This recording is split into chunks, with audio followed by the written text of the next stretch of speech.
पार्थिव शिवलिंग पूजेसाठी आधी आपण पाणी घेतलं आहे, मिरी आहे, हे जे साहित्य सगळं दिसतंय तुम्हाला पाणी आधी भरून ठेवलं होतं, गंगाजल आहे, तूप आहे, भस्म आहे, दूध आहे, अत्तर आहे, अशा सगळ्या गोष्टी आहेत आणि चांगल्या झाडाखालची माती, स्वच्छ माती अशी गाळून घेतलेली आहे। आता याच्यामध्ये आपण काय काय वस्तू टाकतोय ते पाहतोय। याच्यामध्ये थोडं गंगाजल टाकून घ्यायचं आहे, गंगाजल अगदी महत्त्वाचं आहे।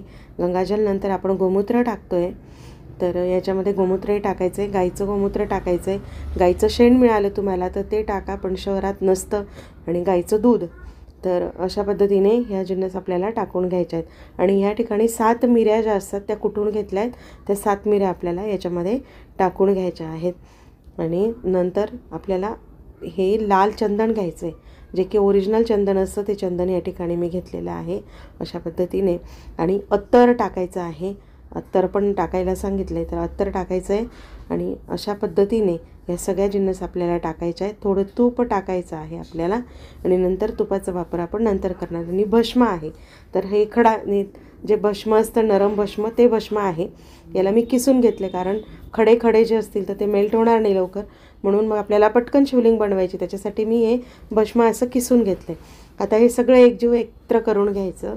हे एकत्र केल्यानंतर आपण 1 लोटा 10 ते 15 मिनटं आधी पाणी भरून ठेवून द्यायचा, आणि मग ते पाणी आपण भिजवायला घ्यायचं आहे। आपल्या कुलदेवतेचं स्मरण करून, भोलेनाथाचं स्मरण करून, श्री शिवाय नमस्तुभ्यमचा जप करत आपल्याला ही शिवलिंग स्थापन करायची। आपण आपले शिवलिंग का स्थापन करतोय ते स्मरण करायचं आहे। आणि अशा पद्धतीने गोळा थोडं थोडं पाणी टाकून गोळा असा व्यवस्थित भिजून घ्यायचा आहे।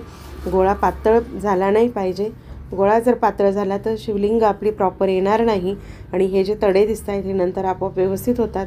आणि एका देवतमणामध्ये त्याच्यात बेलाचं पान ठेवून देठाच्या भागाकडे आपला याचा जलाधारीचा भाग पुढे आला पाहिजे आणि देठाकडे मागचा भाग आला पाहिजे, अशा पद्धतीने आपल्याला शिवलिंग स्थापन करून घ्यायचे।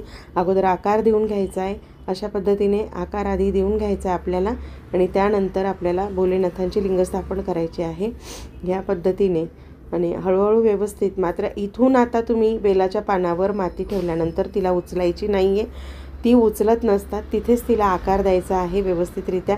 आणि माती जर गाळलेली असेल तर पटकन शिवलिंग तयार होते।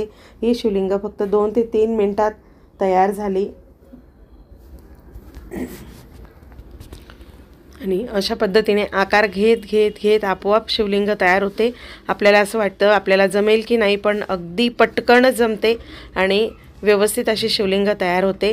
ह्या पद्धतीने मध्ये थोडंसं अशोक सुंदरीसारखी जागा आपल्याला तयार करून घ्यायची आहे, गणपती कार्तिकेयसारखी जागा तयार करून घ्यायची आहे, आणि मध्ये थोडा खड्डा करून आपल्याला लिंग स्थापन करून घ्यायची आहे। ह्या पद्धतीने बघा, अगदी पटकन होणारी, जेवढ्या मिनटाचा व्हिडिओ आहे तेवढेच मिनटं या ठिकाणी लिंग तयार करायला लागलेले आहेत। आणि अशा पद्धतीने पार्थिव शिवलिंग आपली रेडी आहे। आता ह्या शिवलिंगाला तडे जाऊ नये किंवा मग तिला छान अशी दिसावी ती, म्हणून आपण तिला शुद्ध गाईच्या तुपाने वरून आपण तिला पॉलिश करून घेणार आहोत, माखून घेणार आहोत तिला गाईचं तूप। तर अशी शिवलिंग छान तयार झाली आहे। आता आपण तिला तुपाचा लेपन करून घेणार आहोत। ह्या पद्धतीने मी सगळ्या ठिकाणी गाईच्या तुपाचं लेपन करून घेत आहे।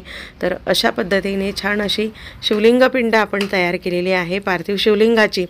तर याचं विसर्जन कधी करायचं, काय करायचं, हे लगेच मी व्हिडिओ अपलोड करणार आहे, त्याच्यामुळे जास्तीत जास्त शेअर करा, लाईक करा, आणि चॅनलला सबस्क्राईब करून ठेवा, म्हणजे तुम्हाला नोटिफिकेशन लगेच येईल।